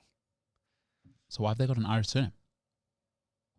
Like later bloodline. I don't know. Oh, the war. My brother is the bloodline war. person thing. The war, dude. You know there was a war there? Coventry. Coventry was shattered by the war. I have no idea. My brother's the bloodline person. What do you mean? You have no idea about what? History? That you mean stuff that happened? You just don't care about stuff that happened. My brother is the history teacher. He's the smart person. He's the one that speaks about Vietnam War. The one who can read, is what you're saying. War. I can read. Ah. I'm multi-talented. Yeah, that's what people that can't read say. All right, Jimbo, let's hug it up, pal. Let's hug it up. The MKT Show. See you in a bit. All right, let's get into it. Spurs lost Sunday. We all saw it. We all saw the game. We all heard, get rid of Mourinho, get rid of this. Again, it's everyone else's fault. Get rid of Mourinho. The football's boring.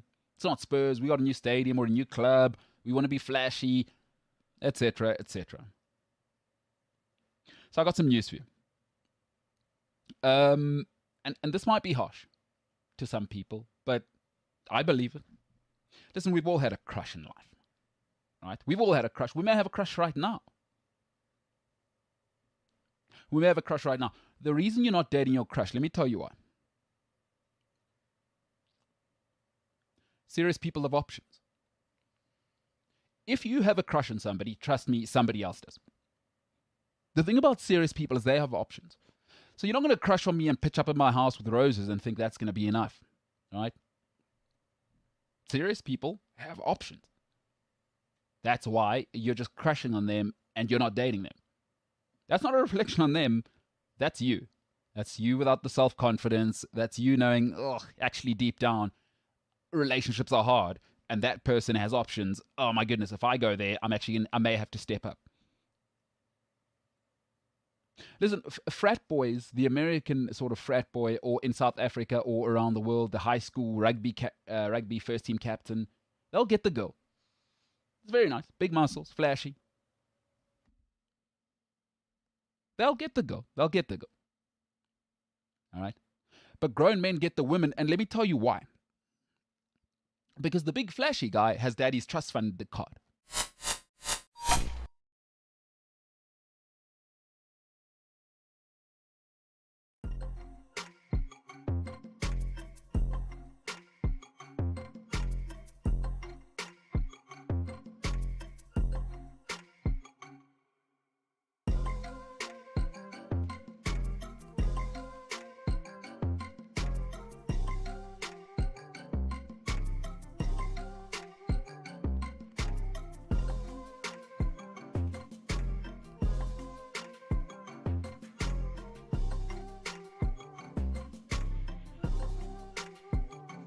The MKT Show.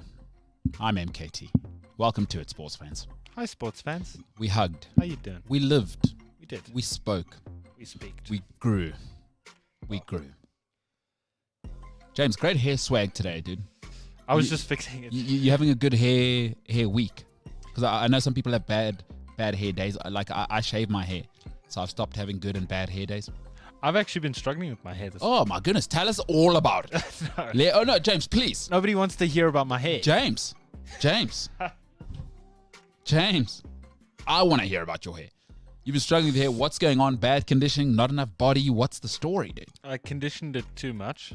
Oh. So it was like super flat. And then like every morning I've woken up this week. Yeah. Like after I've gotten out the shower, my hair's just like sat flat and it's harder to like push upwards. Dude. Oh, no. So it's been a rough week. And this morning's the first time where it's by itself. It's got some body. Yeah. Once you over condition, it's flat. It just dies. And you can push it up all you want.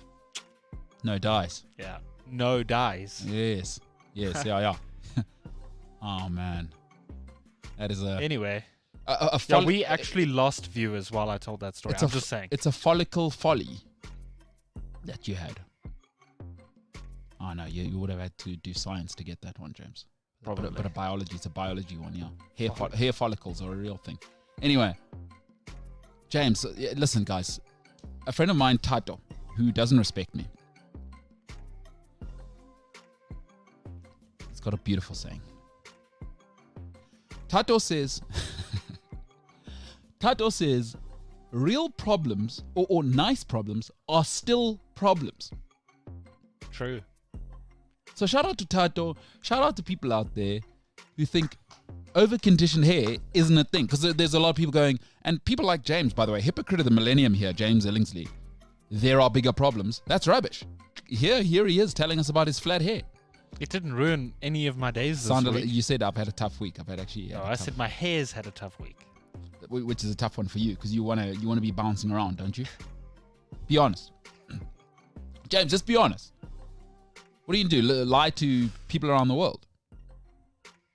I don't know what you want from me. Oh, I just want you to be honest. I am honest. Some body. Oh, is that a flat hair day? Flat hair week. That's tough. Dude, Wednesday. Slow down on the conditioner. What the hell is your problem? What are you doing? Are you keeping the conditioner in too long? Is that the problem? Is it the wrong conditioner? Too much came out of the bottle. Okay, but now, so what? It's on your hand now. Now you have to use it. Just move some from your hand. It's expensive. So, okay, but put it back in the bottle. You can open the top and... It doesn't even stay in the shower with me. Like the bottle itself does not... It doesn't sit in the shower. This is so stupid. So you could have solved the problem by just... Take a little bit off your hand. It's expensive. So what? You'd rather have flat hair? That's a terrible idea. Just sacrifice, and then next time don't you think? Next time, just don't condition with so much. I didn't think that far. Not good, James. I'm not happy with everything that just happened. So actually, that's a you problem. That's not your hair's problem. That's a James making bad decisions problem. Yeah. I have my moments where I'm susceptible to stupid choices. Hey, I make bad choices. I make at least 5 bad choices and I do 5 dumb things every day. So I don't blame you. You kind of presented it a little bit as like, oh, I've tried everything. You know what I mean? How you kind of present it. I've tried everything with my hair and it just is flat. No, it was your fault. Over conditioning. I mean, come on, James. You take this hair thing seriously or not? If you're not going to invest, I'm not going to invest. All right. James, you got me all triggered now. I can see that. Got me all triggered now. I can see that. You know what, James? Let's try this again. I'm sorry about your flat hair week. That's okay. I'm sorry about that. I'm sorry that you have to go through that. I hope you can bounce back next week, dude. I will. Awesome. Awesome. All right, Jumbo. You know what? Every day, young people out there perusing, moving, grooving. What are they doing? They're on social media. Yeah, they're not dumb like me, watching TV. Yeah. Ugh. Oh. Get out of here. What do you... Get out of here. Use your 3310, granddad, to watch your TV. Granddad. Okay? On the wireless with a landline. On the fiber line. You know what I mean? No. On big screens. Samsungs. Apple 12, I think. 12. Is it? What's the new one, James? I think we're on iPhone 12. iPhone 12. S20. S21. I've got the S20, so it's S21. S21 XS4 or whatever. HR1. Speaking of which, dude, I got a brand new phone the other day. My phone is it is the size of a human baby. It's actually inconvenient to have a cell phone now. It's more convenient to have a landline. It's the size of my phone. It's ridiculous. And I didn't choose this phone, by the way, because my new old phone kind of broke. So they were going to give me a new unit. And the guy said, listen, let me upgrade you for free. This one's a little bit more expensive, but it's Samsung and it's a nice product. The guy pulled it out. I mean, he is going to have the biggest biceps in the world by next week because it is the biggest phone on earth. Yeah, So- honestly, it'll be less responsibility for me to have a baby right now. You're being overly dramatic. For those listening, it is the same size as an S21 Ultra. Actually, just a bit smaller. You know what? It's not that big, It's dude. because you've adjusted. It is ridiculous. Like, I'll be honest with you, right? Wherever I've gone, I've got massive hands. Like, massive hands. I've got, like, Neanderthal hands. You know what they say about guys with big hands? You should go a size up on the gloves because you need more material. Yes. Yeah. So, by any metric and measurement, I've got huge hands. I thought to myself, this is ridiculous. Now, ladies, I'm going to have a go at you now. To those girls I always see, like at restaurants, you know the type of girl I'm talking about, James? Like over the top, and they got the phone with the cover, and they're tiny little baby hands, because girls have tiny hands, by the way. Tiny hands, tiny feet, hilarious. How do they hold these phones? And now I'm going to make less fun of my Portuguese friend. She's typically Portuguese, quite short and tiny little, phalanges. Her hands are tiny. Phalanges. Yeah, her hands are tiny, right? Like little children hands, but girls have small hands. Yeah. Dude, now I know why they're always using the other hand. They treat Yeah, they treat it like it's like a laptop. Yeah, you know what I mean? Now I understand because girls are using their little tiny, strong hand claws. That's what my mom does. Yeah, because She she's a wears her lady. glasses. Yeah. She's on the couch. And she's... But now I get it because I've never had this problem. But now I get that these phones are, honestly, it is more convenient. At this moment, right now, I wish I had a womb and a baby inside of me. It'll be less responsibility, dude. This phone is ridiculous. I can't put it anywhere. What about your pocket? When I sit, it's poking into my hip. It's massive. It's a huge problem for me right now. It's a huge problem for me right now. Bigger problems in the world. Like flat hair. Fair enough. All right. Jumbo, let's do what we do, bro. You know, Let's you're do young, it. you're moving, you're grooving. You don't mind that your cell phone's actually the size of Guatemala. That's okay for you. You've adjusted to that. The bigger the better. It's social media with James. James. Let's start it with a banger, shall we? Let's do it. Deli Alley. My God. A little bit of old-ish news. But for those who don't know, Deli Alley was caught kissing. The headline, most of the headlines I've seen is he wasn't caught kissing her. He was caught snogging her. Such a British thing to say. Snogging Manchester City manager Pep Guardiola's daughter. Yes. That's tough. What kind of life choices are you making, bruh? Yeah, but it's Dele Alli. I mean, he's finished as a footballer. But hey, listen, bro. You know what? Last time, the rumor is, this is allegedly, it cost Wolf Zaha his career at Manchester United because famously, remember him and David Moyes' allegedly, Yeah. David Moyes' daughter. I need to be very clear there. Allegedly, there was some stuff. You know, listen, I've been in that world, guys. But again, let me be very clear with something. I've always said this to people. Women choose men. Men don't choose women. I know men think you choose. Women choose us. They make you think you chose them. Women choose men. But Dele Alli, trust me. And I'm ugly. True. I'm not a handsome person. Correct. Right, James? You know. Hashtag correct. Just trust me. When you're a footballer, the options you have. Oh my goodness. Just make, does it have to be Pep's daughter? Dude. But all Dele Alli's showing me, and I know it sounds crazy. he doesn't make good decisions. But that's why his career where it went, and that's why it didn't work with Jose Mourinho. Because Mourinho doesn't put up with that malarkey. At least try and keep it in a safe space, right? At least like go for Mourinho's daughter, or like, No, he knows. Kane's sister, or like, And Mourinho's not. He knows. Oh man, yeah. You see, but again, this is the thing of this is what being young is, I guess. Listen, I was young as well. You don't make great decisions, but what he doesn't realize is this costs him down the line, because Pep Guardiola is one of the most powerful people in football. Like this has in every decision you make, just be very, very careful. Because down the line, Dele Alli's going to want to retire somewhere in America, and they're going to ask for a character reference, and they'll go, hey, you know who I know? Pep Guardiola. Let's give Pep a call, because football talk, and footballers talk, and the football community talks. What is he? He's not thinking. And listen, maybe they're in a relationship, all right. But man, come on, dude. Come on, bro. Pep Guardiola's daughter. Yeah, come on, dude. Good life choices. Smart move. Unbelievable. Inter Milan. Yes, Forza Inter, champions of Italy. Well, yes. might want to buy those blue and black striped Pirelli shirts while you goodness. Can. The new ones, or the old kit? No, the one from this season. Have you seen the new Inter kit? Well, that's what this is about. So, who's the new sponsor on the Inter kit? Oh, did they change it? Well, you might, like I said, you might want to go out there and buy that blue and black striped shirt while you can. The one that says Pirelli on it. Because apparently that sponsorship agreement is coming to an end at the end of the season.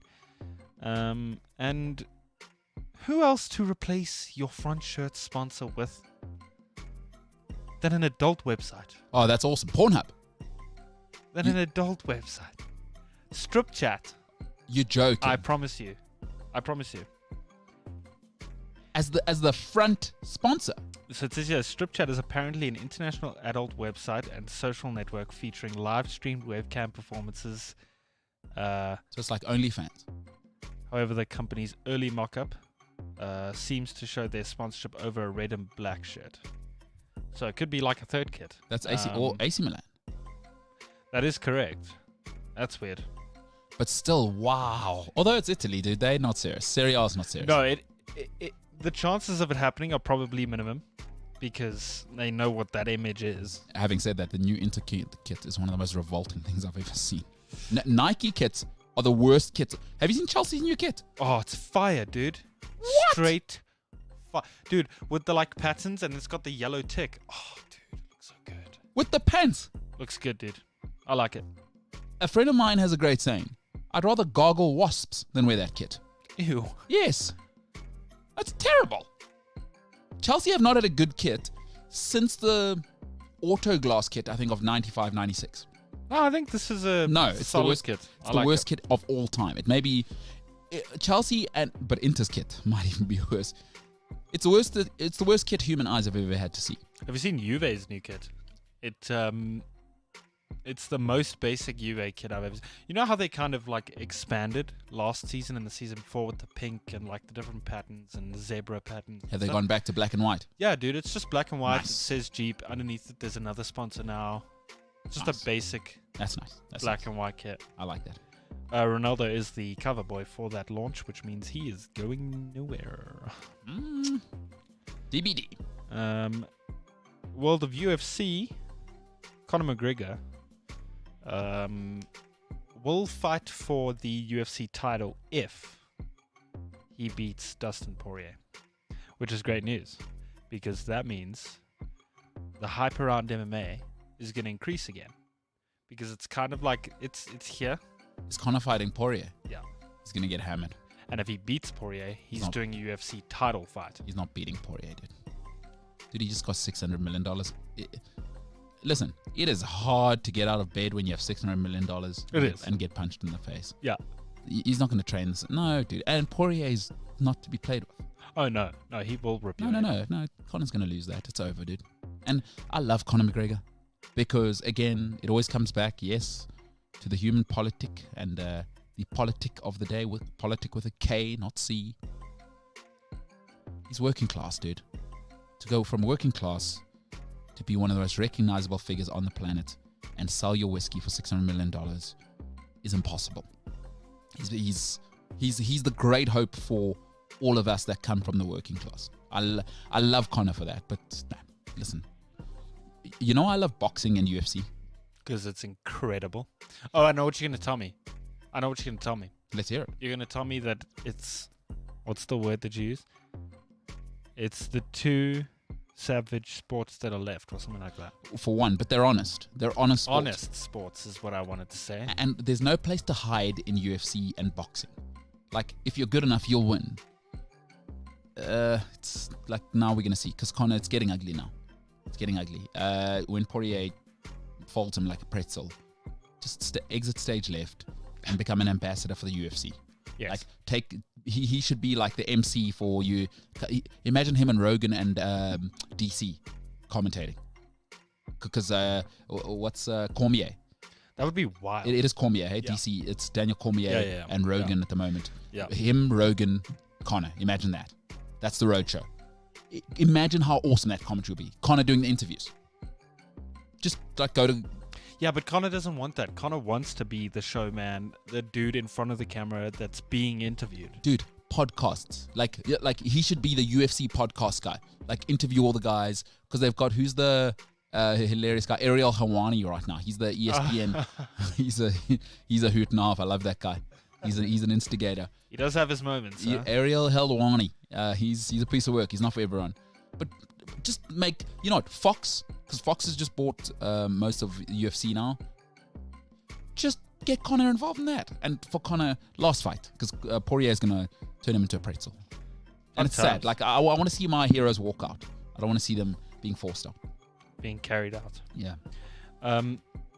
So I had a whole thing on Harry Kane, actually. Let's hear it. But I'm going to save it for tomorrow when we have more time, because I really want to... You want to delve into dive into this Get quite deep. Dive on in. It is... I'm not going to tell you where the article's from, because then our listeners are just going to go read it, and then they don't have to watch the show tomorrow. No, sure. Exactly. Hey, that's big teasing right there. So I found this article about... They go through the options that Harry Kane has and which one would be like the most viable for him, long-term wise, trophy-wise, club health-wise, if that makes sense. We'll do that as well. Yeah. So let's save that for tomorrow. I want to jump into the YouTube comments because I saw a couple of good things. Awesome. Let's get into it, Jimbo. Like Shimmy telling us that we must wash our mouth about The Departed. It's no character development at all in that whole... There's not one of the characters develops. There's no story arc where within that. So look at every single story arc. I've seen it a couple of times because the Portuguese friend I've told you about, and she's, like I said, film buff. She just cannot get enough of Mark Wahlberg, and everything he does is just unbelievable. Anyway, that's what she sounds like. Oh, so I told her there's no character development arc at all in that movie. She refuses to see it. Love is blind. Or it makes you blind anyway. It does. Shimmy also asked Lulama, and I want your answer about this also.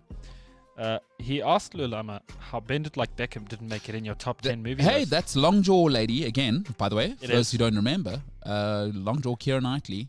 She's in Bend It Like She Beckham. Is that one of your top 10? Oh, it's a beautiful film. It's a cultural film. You know, they've got the Indian girl. She becomes friends and they overcome. The parents are working class, you know. Just all a... Brings a tear to my eye. It's a hot one. Do you know what?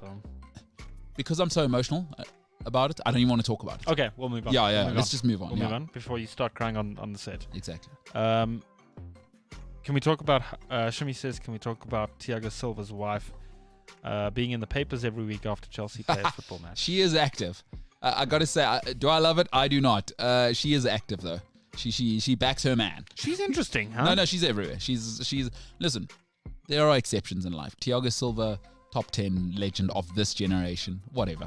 You know, like if Harry Maguire's wife is doing that, I got problems with it. Sometimes when you're a legend, dude, like, okay, you know, like when you're a legend, we kind of tolerate more. It's kind of like why Maradona was loved everywhere. It was just like, who hates Maradona? Yeah. You know what I mean? Yeah. So, and Thiago Silva's Thiago Silva, dude. Like, yeah, but she is active. Don't love it, but whatever. Not a fan. Yeah. Lulama also said, Mortal Kombat hurt my feelings. That's not a good statement because I want more there.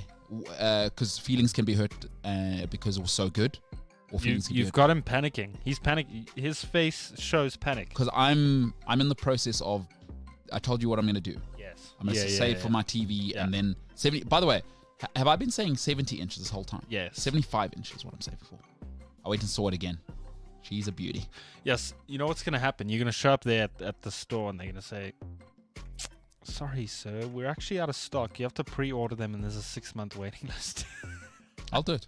I'm a patient man. I'll do it. I'll wait. 75 inches. Wow. Every inch counts, James. Well, size doesn't always matter.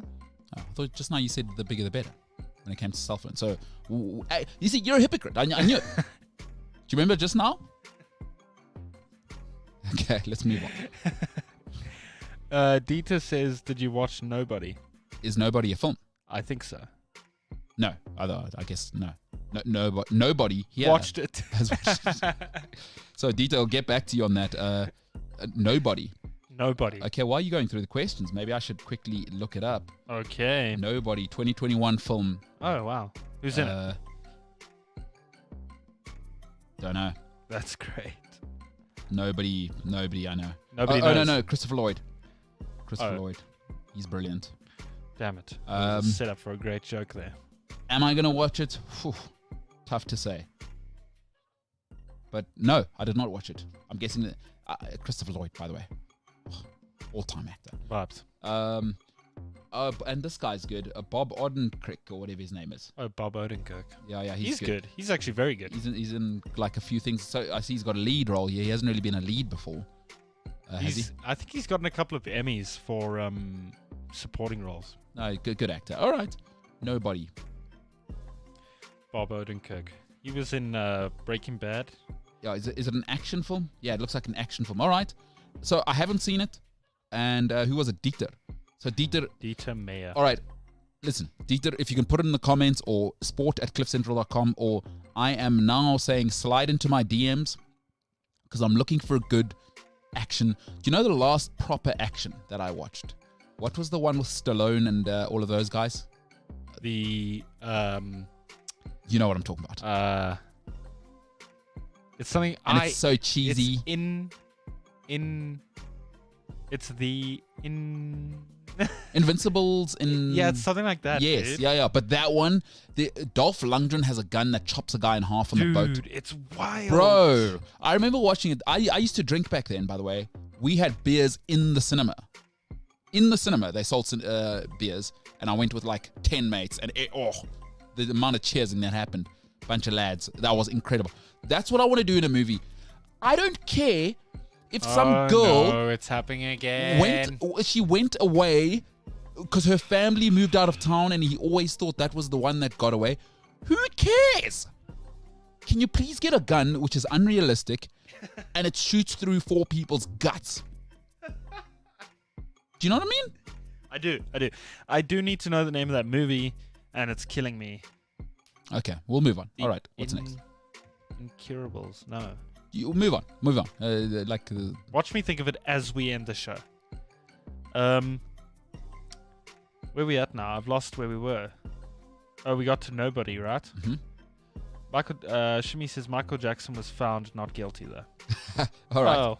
No, fair enough. Yeah, the law. The law, man. Lulama says hands off Michael Jackson and Ace Magashule. Yeah, I know. Cyril is suspended. All right. Yeah, what's next? Andrew Toms says Oli out. Brings on a striker for a defensive midfielder at 1-0 up.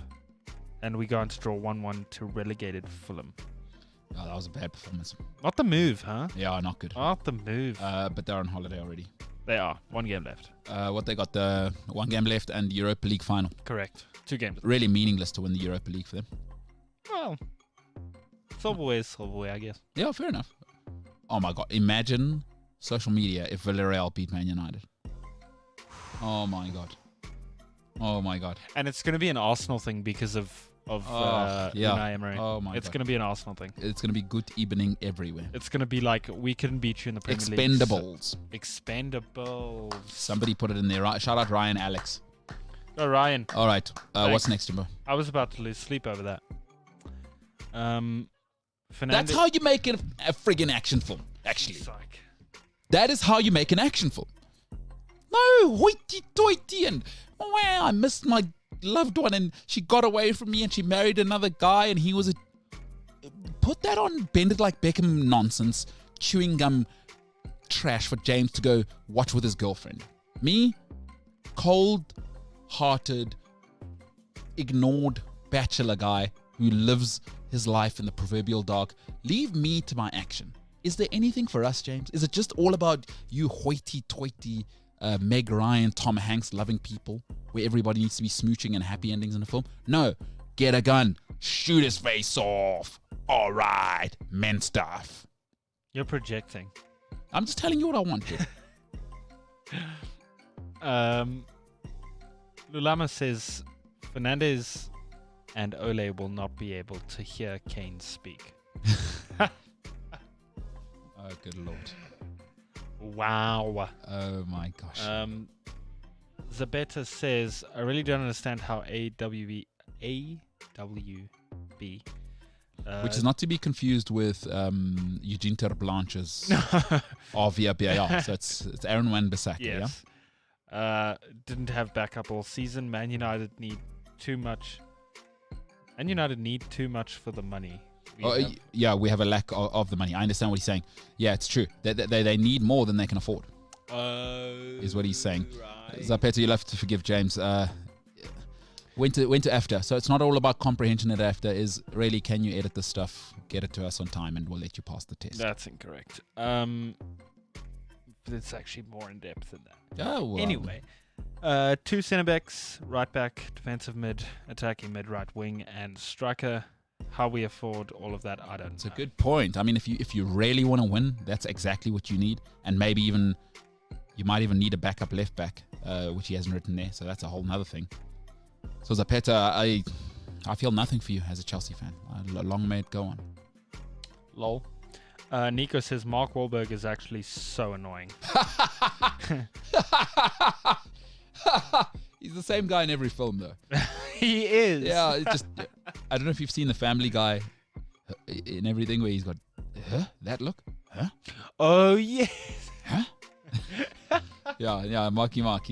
Listen, he gave us, what was I think you're a bit young to have seen the series with Vinny Chase. Probably. I remember that. It was, good series. Vinny Chase, of course, from Entourage. He gave us that as his, and then he gave us, what's the one with The Rock where he's an agent? Ballers. Yeah, that's Mark Wahlberg as well. He also gave us the other guys. He did. Yeah, he gave us Marky Mark and the Funky Bunch. He's done some stuff, dude. He's a businessman. Shout out to him. Have you seen his daily schedule? If true, insane. When you get home, Google Mark Wahlberg daily schedule. I know he has his restaurant called Wahlburgers. Oh, that's awesome. Yeah, it's called Wahlburgers. Amazing. Mika says, about rugby, why are our wings so crap under the high ball? It's a great point. Listen, one thing that is hugely undercoached, and I still see that problem in South African rugby, is skills. We still are focused on size. So our wingers, our skilled guys, and it's why it happens, you'll see South African wingers develop really late, because all the skilled guys eventually come through. Because at the top level, you can make anyone big, by the way. You put them on the Bulls diet for a season and a half, they can gain 10, 15 kilograms easily. So everyone can be big. The skilled guys then come through. And that takes some time, because in South Africa, we still value size over skill. And even at school level. And let's be honest, the dominant schools in South Africa, or the Afrikaans schools. The only school that I've seen that values skills over size is Greyblom, because they will run you off your feet. The fullback rucks as well as the prop. They are incredible. They're a 15-man rugby team. Everyone else, clap them. And that mindset, and I don't love it. Nico, it's a great point. And it makes even less sense because we can see where data-driven rugby is going. The box kick from the base, the scrum half, where they get almost everyone to be in a choo-choo train so that it can't get charged down. It actually looks ridiculous. We know where rugby is going now, right? We're playing territory, very little ball in hand, so size becoming less and less important. Skills without the ball, phenomenally important. You must be able to field it and be able to do something with it. And it's a technique, right? Jumping, the body position, where you're facing, how you're facing, hand position. That is a technique. That is a taught skill, and it is developed. You see how great the Sevens guys are at that. So, good point. Don't love it. Nico also says we should watch Warrior if we're into MMA. That is with Tom Hardy, if I'm not mistaken. Oh, okay. Yeah, good guy. Sure. I'm not into MMA that much myself. I'll watch UFC every now and then, highlights. But yeah, I like boxing. Seen Raging Bull, James? Oh my God. All right, tell me Batman's the best movie. All right, do we have anything else? That's it. You haven't seen Raging Bull, huh? Sad. What a sad life, James. Listen. It's true. James, watch Raging Bull this weekend. Buy it, by the way. Don't be a classic Gen Z and just download everything. I don't pirate. Sure. I've got Netflix. What do I need to pirate? Netflix and chill. Do you have Amazon as well? I did, and then I just kind of cancelled it. I cancelled it this month. Why? Outside of the Grand Tour and Tottenham's documentary and City's documentary, it's not really much on there. On Amazon. I watched The Office on Amazon, and then they brought it to Netflix. The British Office? No. One with Steve Carell. Oh, no. That's not The Office. That's just a... Yeah, okay. But yeah, I don't like a lot of the stuff that's on there. I'm not into it. Each his own. All right, James. Hope your hair's not flat later this afternoon. Don't we all? We do.